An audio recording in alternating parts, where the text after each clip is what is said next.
Okay. Jai Jagannath, Jai Shri Radha. Today we continue our series of conversations about the history of religions, of religion in general, because the idea of religion is the same for everyone.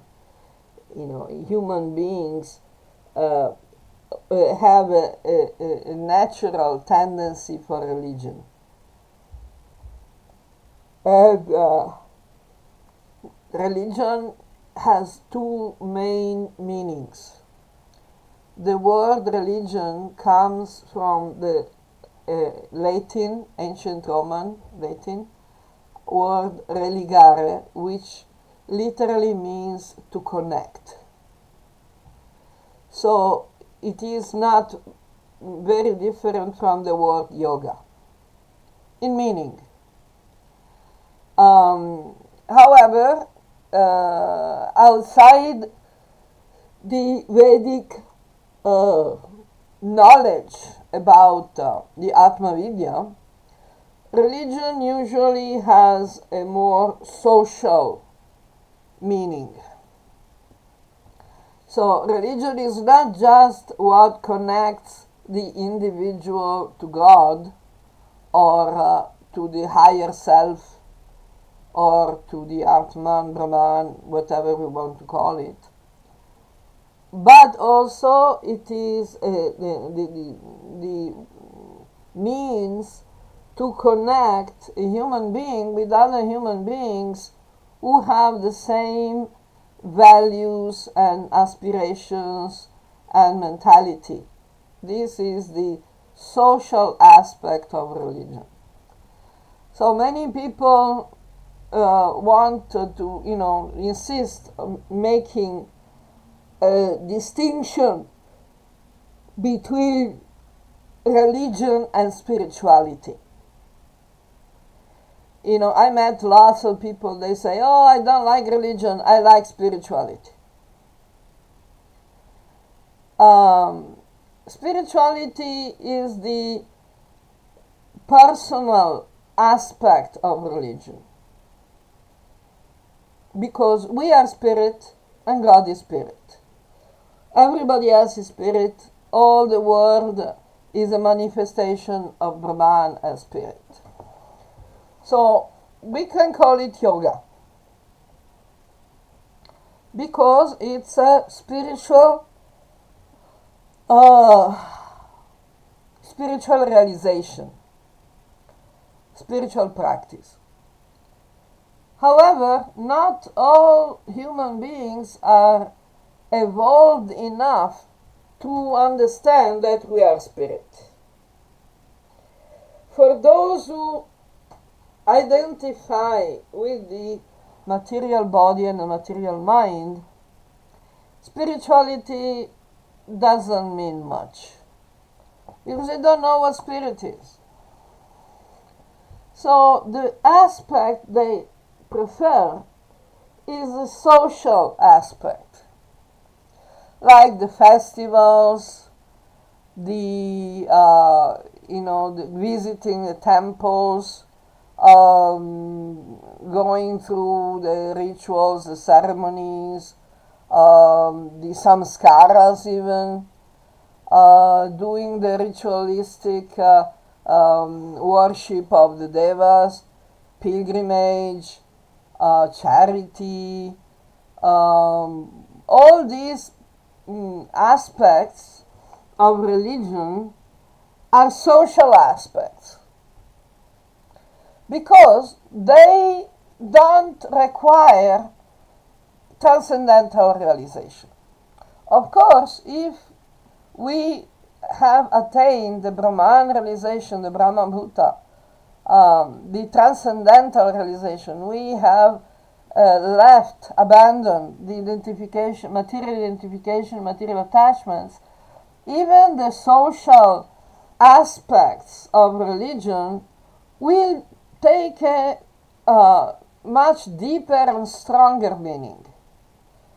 So we will be happier, we will be more strongly situated in religious practices, religious mentality, and so on. But for those who are still attached to the material identifications, the social aspects of religion are the only thing that makes sense. Unfortunately, with Kali Yuga, people are becoming more, what to say, more degraded, less qualified. So even the festival and ritualistic approach has become corrupted. So instead of the Shastra Praman, the evidence from the Shastra, the teachings from the Shastra, people tend to follow what is called Laukika Shraddha, which means popular belief.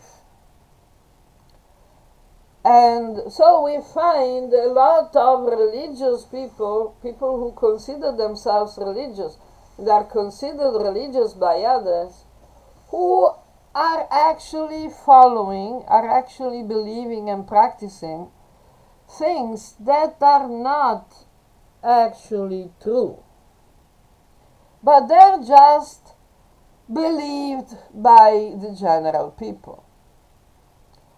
So we have seen in our discussion about the history of religion, the perception of God in long history in different cultures, that there has always been a spiritual level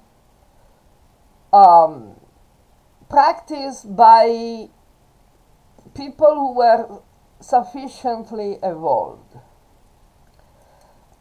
For example, the perception of the unity of life is something that has been perceived in many ancient cultures, but not by everyone. Generally only by the people who were sufficiently evolved to perceive it. Other people, more ordinary people, less evolved people, they follow the advice and instructions of the enlightened people, of the religious leaders, priests, priestesses, shamans, brahmanas, whatnot. So, what is a brahmana? A brahmana is someone who knows Brahman, who's acting, who is situated on the level of Brahman. What is the level of Brahman? It is the spiritual level. What is Brahman? Brahman is the supreme spirit, the all powerful, let's say, omnipotent, omnipresent, omniscient, eternal, transcendental spirit. So the Brahmana is supposed to know Brahman, to behave on the level of Brahman, which is what is said, this is stated in all the Shastra, including Bhagavad Gita. Unfortunately, with the Kali Yuga, many of these religious, spiritual leaders have become unqualified. The position that requires some specific spiritual qualifications has been taken over by people who are not spiritually qualified. So instead of spirituality, we only have religion. So we get a lot of weird religions that are actually Laukika Shraddha, means popular belief. Now, another big question mark, another big issue is that in the field of Vedic knowledge, Vedic study, many people prefer to read English. Not just Western people, but even in India, you have so many different languages, which are, sometimes not mutually understandable. Like, for example, Hindi and Tamil, they're not exactly, people cannot really understand clearly. And Sanskrit, not many people understand Sanskrit, even in India, even among the Hindus. So there is a lot of work to be done.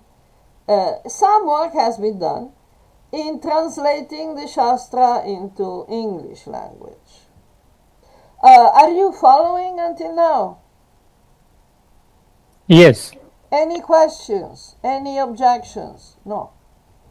No, no. No, okay. We can continue. Okay. So, one of the biggest obstacles in this work of presenting Vedic knowledge to the general people through the English language is that lots of English, lot of translators, not only Westerners but Indians as well, have studied English from the Abrahamic angle, Abrahamic perspective, because they went to mission schools, Xavier School, the Scottish College and whatnot. And that is for the last, 300 years now. So, when people translate the Shastra into English, sometimes we find some incorrect translations. One of the most dangerous translations is the idea that religion equates dharma. So we find, preposterous ideas, that has been spread around a lot, such as there is a Christian dharma, a Muslim dharma, a Hindu dharma. And these people think they're different, because they don't know what dharma means. So they translate as religion, and they think, Christianity is a religion, Islam is a religion, so must be Christian dharma. So this is not correct, because dharma is as a definition, we can give a better definition than religion. We can say that dharma is the natural ethics, laws of principles of ethics in the universe. So dharma is the same for everyone.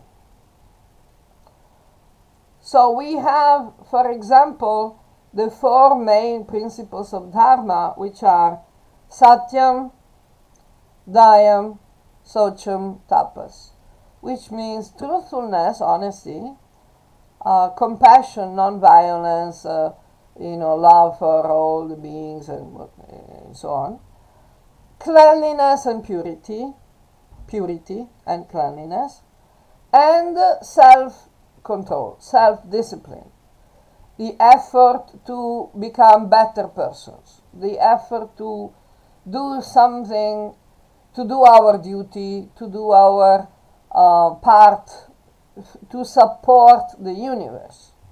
These are the four basic principles of dharma. But you don't find these basic principles, for example, in Abrahamic religions, because Abrahamic religions are not based on dharma. For Abrahamic religions, the orders of God and the priests are more important than these ethical principles. So we find the concepts from Christianity, the concept of deceitfulness, deceit, lies, cheating, which in Christianity it's called propaganda fide. Then the idea, the word propaganda was used so much that it also percolated in other branches of government. Then we have in the Islamic world, it is called taqiyya. Taqiyya is the precept by which a Muslim should, not just could, but should lie about Islam to protect himself and protect the other Muslims. So they will say, oh, Islam is a religion of peace, we are all brothers, blah, blah, blah. So Christians will say, oh, Christianity is a religion of love and brotherhood, and it's the same thing, it's propaganda. In Hebrew, this concept is also found in Jews, and in Hebrew it's called kol nidre, which means that they are allowed to lie to non-Jews. In the same way the Muslims are and Christians are. Same, exactly the same. That's why they're called Abrahamic religions, because they're based on the same Abrahamic concepts. So, these religions are not dharmic, because they consider the natural principles of ethics, natural ethics, as less important than the orders of God. If God tells you to kill innocent people, then you should do. This is the Abrahamic mentality, which is totally opposite to Dharma. So, you understand why we cannot speak about the Christian Dharma or a Muslim Dharma. Because those religions are opposed to Dharma. Is that clear? Yes. Okay. Unfortunately, when people don't know about these things, they tend to believe the propaganda. And they even think that propaganda is a good idea. Anyway, so we're talking about adharmic and dharmic religions. That you could have that can be adharmic religions, and in fact, Abrahamic religions are fundamentally adharmic. But the basic concepts of dharma are there in each human being. So, to make those adharmic religions more palatable, the propagandists of those religions have added some semblance of dharmic principles. So people say, oh, okay, dharma, yeah, sure, no problem. So they accept these ideas. Now, before Abrahamic religions, meaning until after Kali Yuga started, around 2500 years ago, 2700 years ago, all religions were basically dharmic. Maybe many didn't have much knowledge. So they just had the general idea of God as a spirit, as a something that was everywhere, the supreme being, that takes care of everyone, creator of everyone, and so on. This was better understood by the people who were sufficiently evolved.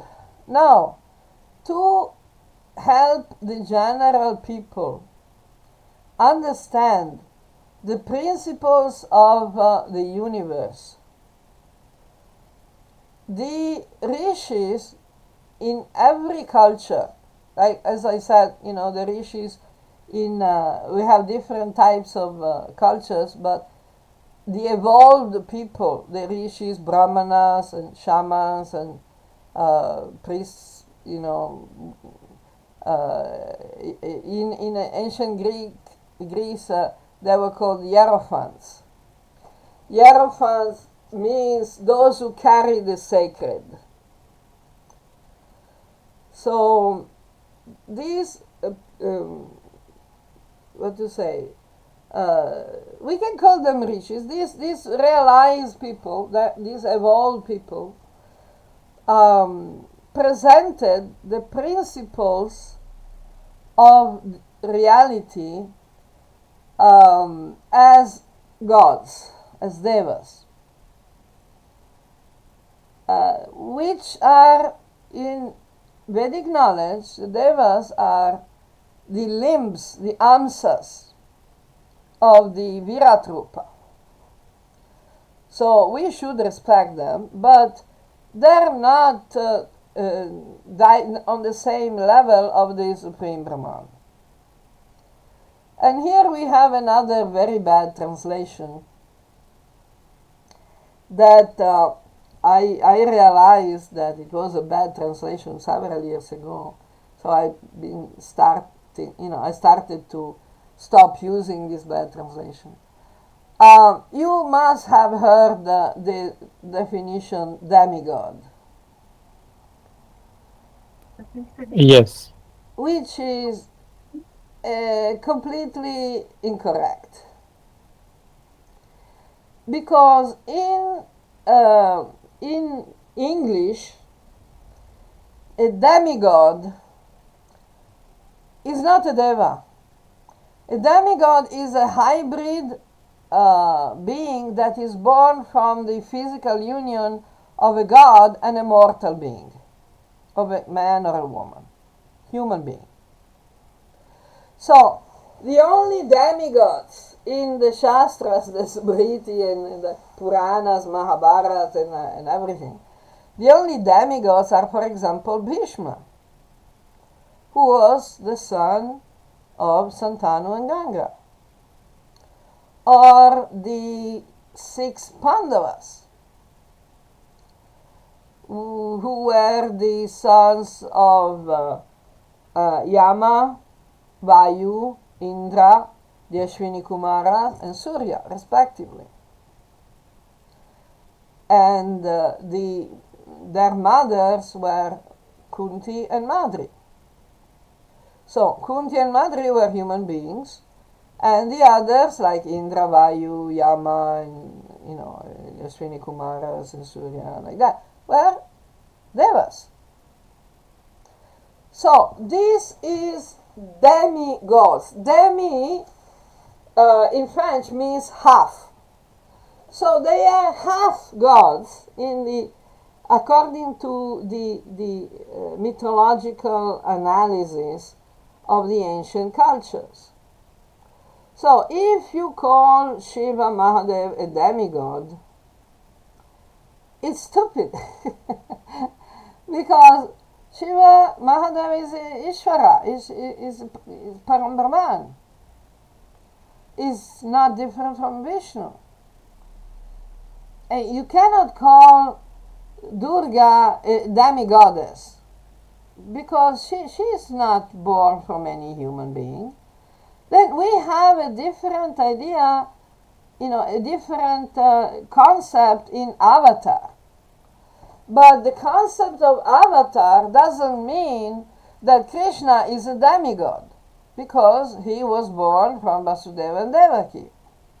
Neither Vasudeva nor Devaki were devas, so Krishna is not a demigod and is not a god with a small g, is not a material deva. He is an avatar of Ishvara, the Param Brahman. So these things are very confused and very ignored by the mass of people. Unfortunately, the word demigod has been popularized by Bhaktivedanta Swami, who studied in the Scottish College in Calcutta and didn't know what demigod means. And lots of people have picked that up. So now we have everybody talking about demigods. And that's offensive. And that's confusing people. It's preventing people from actually understanding, who are the devas, who are the avatars, and who is Ishvara, and who is Shakti. So, this is something we need to fix. But in all ancient cultures, there was this idea of the devas, the gods. As we mentioned, Zoroaster made a very important turning point in the history of religion, because he turned theology upside down, completely, 180 degrees. So he presented the devas as devils. The word devil comes from deva, and its use started with Zoroaster.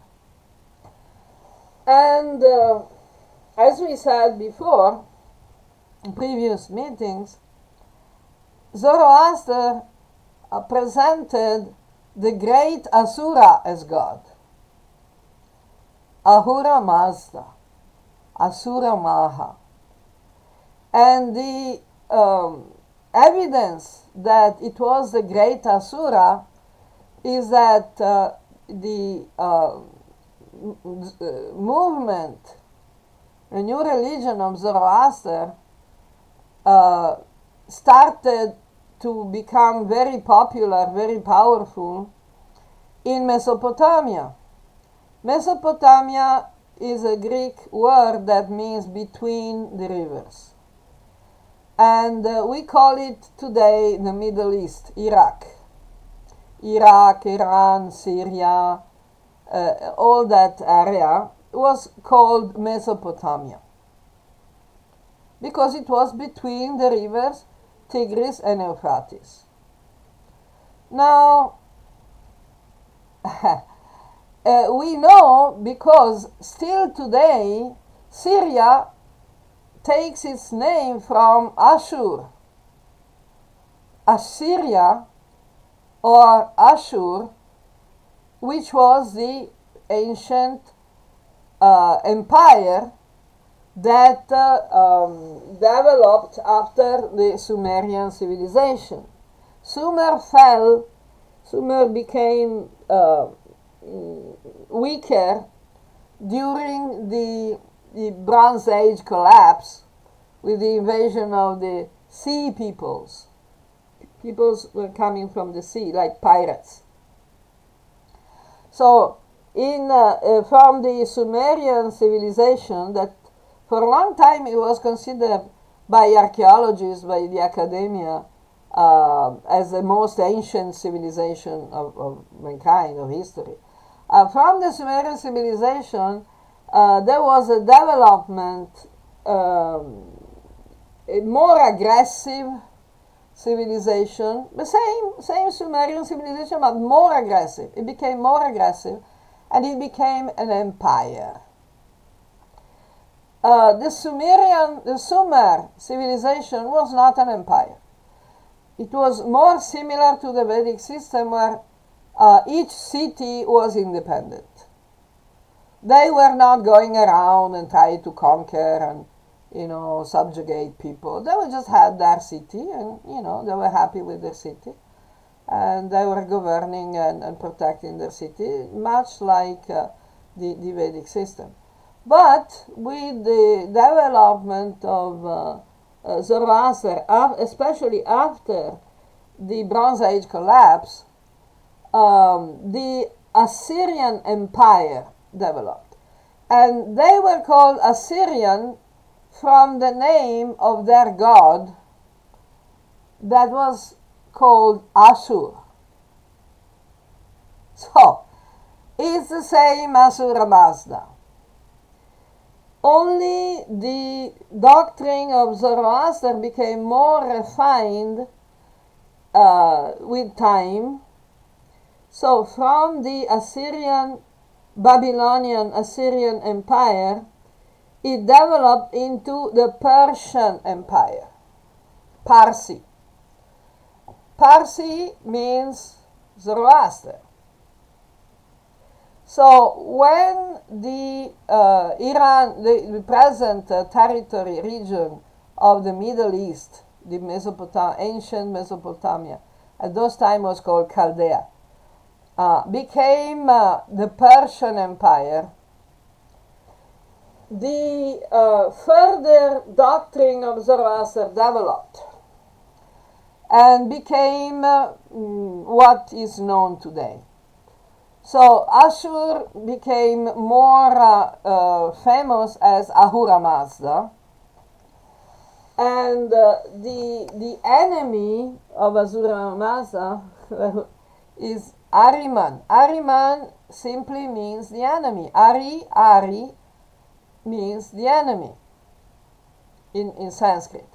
Now, Zoroaster kept a lot of Sanskrit vocabulary, a little distorted, of course, because, when separated from the source, languages tend to change a lot.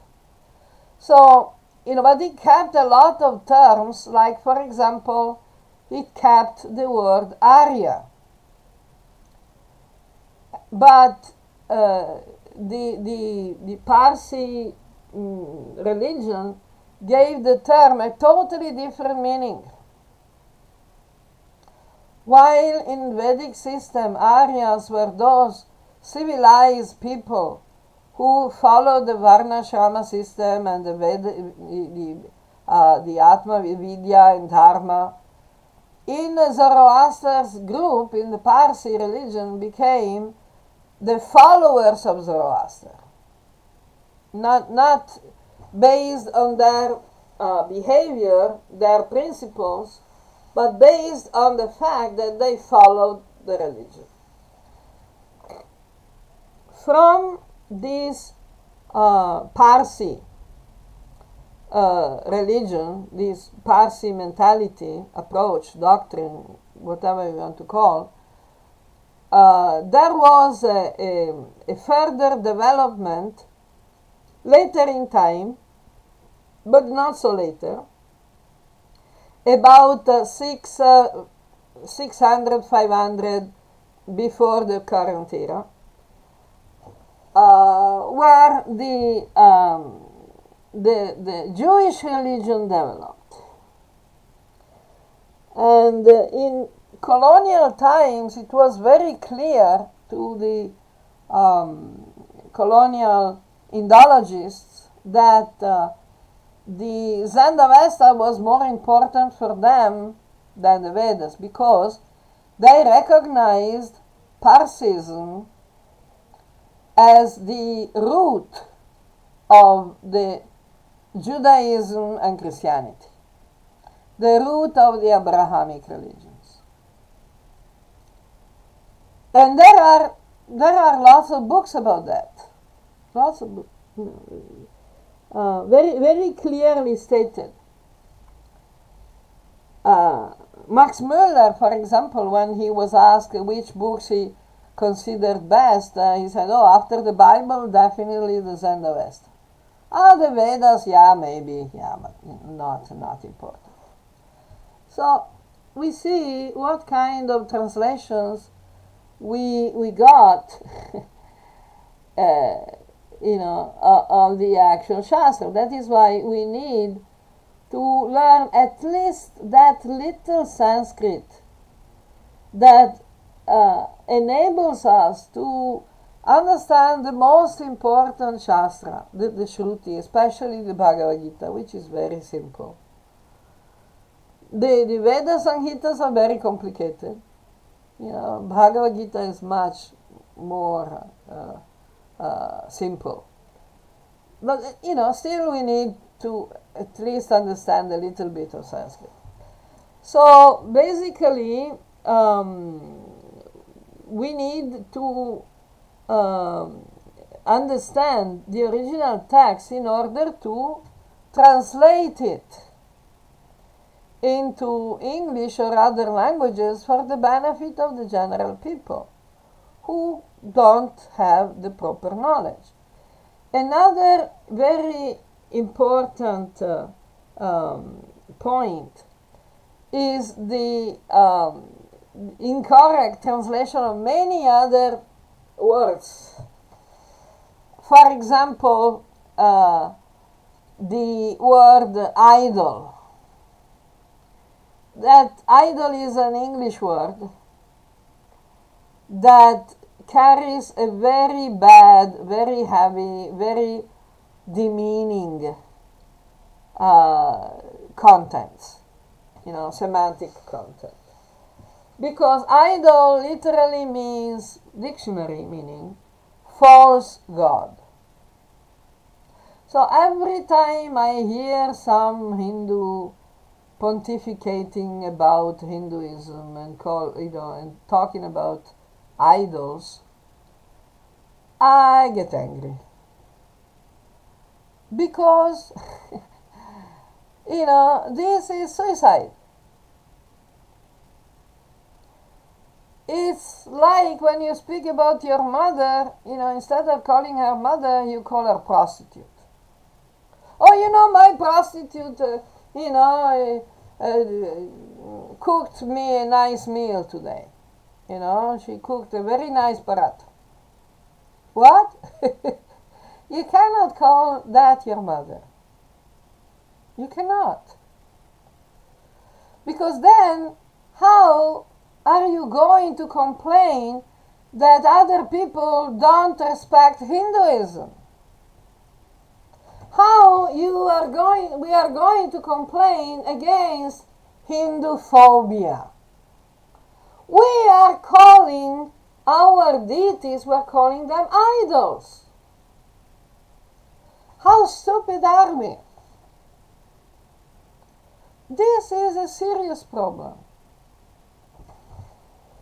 And the same thing when these people think they're being very scholarly, when they apply, they describe Hindu or Vedic concepts like, sannyasi, brahmana, brahmachari, and, so on. They call them monks. They call them pontiffs. They call them priests. Well, priest, is not as bad, but monk is horrible. Pontiff is horrible. And it gives the wrong ideas to people, and it encourages people to apply Abrahamic concepts on Hinduism, and that is a disaster. So, we end up with people trying to improve Hinduism by making it more similar to the Abrahamic religions. This could have been marginally useful, temporarily useful, during the foreign domination, because the rulers, the government people were Abrahamic people, so we needed to make them happy. But now, it's how many decades that we think we are celebrating the Indian independence. So why we keep trying to appease Abrahamic people and confusing Hindus? This is a serious problem. So the perception of God becomes confused accordingly. So, keep superimposing Abrahamic concepts and post-Abrahamic concepts to Hinduism, and the situation becomes more and more confused. Like, for example, many Hindus in India are so fond about the so-called mythological series, the Amar Chitrakatha, the TV Mahabharata, Puranas, and Krishna Lila, Ramayana, and everything that they watch on TV, films or TV or something like that, which in itself is not a bad idea, but the problem is that these are commercial products that are produced, that are created by people who are not on the level of Brahman realization, who are not on the proper level of Vidya. So they come out like, you heard about the Marvel comics, the Marvel movies, Yes. Captain America, Iron Man. Mm-hmm. Then how can we complain that, people don't respect Hindu culture? We have, I remember when I was in India, sometimes I was watching Indian television, and I saw there was this cartoon channel, for children, where they had this Roll 21. I don't know if you heard about it. You saw it sometimes? No. You're lucky. Roll 21 is a cartoon series where Krishna has taken birth again in present times, and Kamsa also has taken birth again as the principal of the school where Krishna and his friends are studying. And the powers of Krishna are magic power, and they only come when he plays his flute, because the flute is like his magic wand. And Krishna fights, in this series, fights against robots and aliens, or whatever the producers, the screen writers can invent. And that confuses people. Confuses people completely. And another one that one cartoon film movie that was entitled Mahabharat or something like that. So the trailer on this cartoon channel, the trailer was showing Krishna and Arjuna on the battlefield before the Bhagavad Gita. And Arjuna tells Krishna, "Oh Krishna, I've been so stupid. I wanted to fight this war, and now I'm so scared. Because, you see, the army of the Kauravas is so big, and I'm so scared. Please, Krishna, let's run away. I was stupid. What was I thinking of trying, wanting to engage in this war, challenging the Kauravas into this war? So, you understand how confusing this is going to be. Mm-hmm.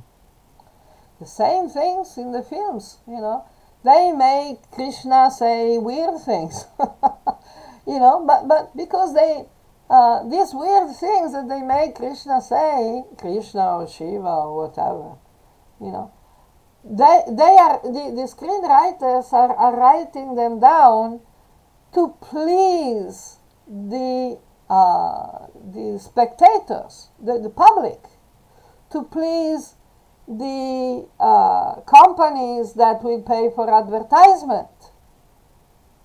Because basically the purpose of these productions is purely a commercial purpose, is to sell advertisement and to please the people so they will watch it.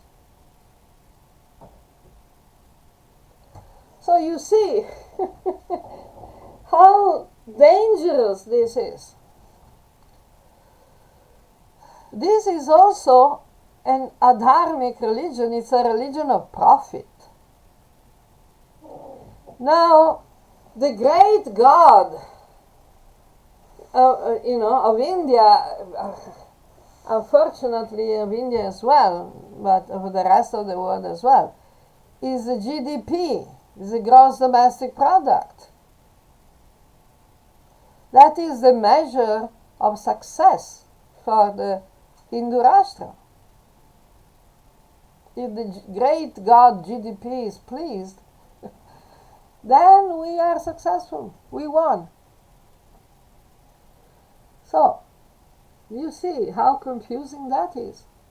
So, my humble opinion is we don't need a Hindu Rashtra, we need a Vedic Rashtra.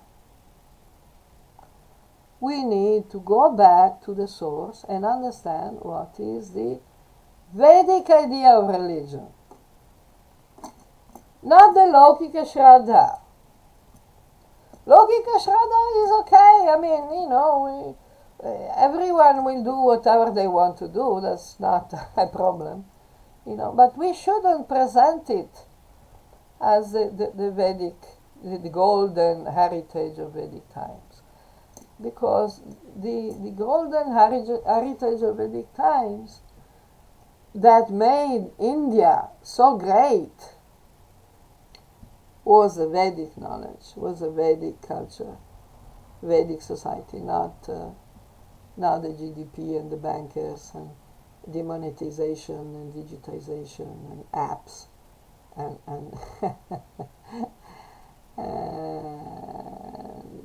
like that.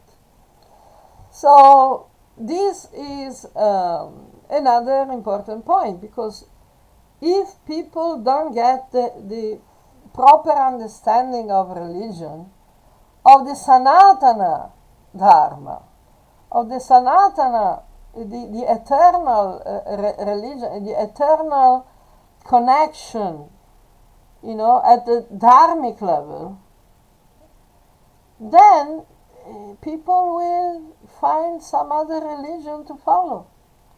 So, for example, as I was saying, the financial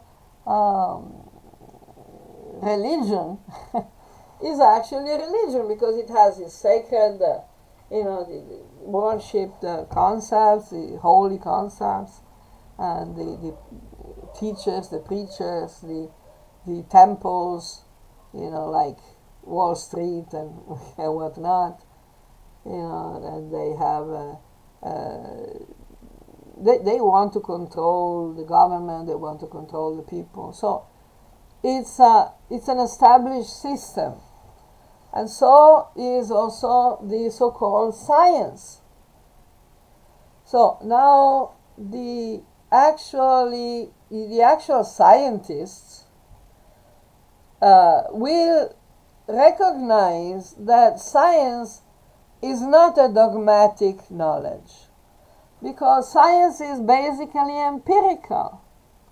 Every day we can discover something new that completely revolutionize all that we knew before in science. Like until the 1950s, the medical doctors didn't know about the vitamins, minerals, and fibers, and they were teaching people that they should only eat refined foods like maida, white flour, white bread, white rice, and don't eat fruits and vegetables because they're not a lot. All these vegetable fibers cannot be digested, so they're useless. They're actually bad. So eat. I remember when I first came to India, the advertisement of the drinks contain no fruits. Like it's the best drink because it contains no stupid fruits. It just contains chemicals, white sugar and chemicals, because that is the best. That is the purest food you can eat. At the same time, the doctors were preaching and teaching that smoking cigarettes was very good. In fact, if you go and Google, you'll find a lot of advertisement from the early 50s, 1950s, showing doctors who were recommending people to smoke this type of cigarette, this brand or the other brand. Because the scientific idea at that time was that the smoke was purifying the air in the lungs. It was burning away all the bacteria, all the bad things. So, science is not what most people think. Science should always change with each and every new discovery. But when science, the religion of science, was created by the religion of profit, everything changed. You cannot challenge the science, official science, because that would cause people to cause a big industry, big finance to lose their profits. So now we have the God of medicine with the sacraments like the vaccines and stuff. We have the priests, we have the doctors, and if the doctors are not following the orthodoxy, the dogma, they can be kicked out from the medical profession, and they actually are kicked out. And people have to believe. They cannot say, no, I want to see the evidence, I want to see the proof. No, they cannot, because, medicine is a religion. And so the academic system, and so politics, and so many things. Because human beings naturally they aspire to religion. So, because they don't, in India even, in the Hindu movement, because they are not able to be Ishvara Bhaktas, they become Deshi Bhaktas. They become devotees to the country, and they have made a temple to Mother India, Bharat, Mother Bharat. So where is that written in the Shastra?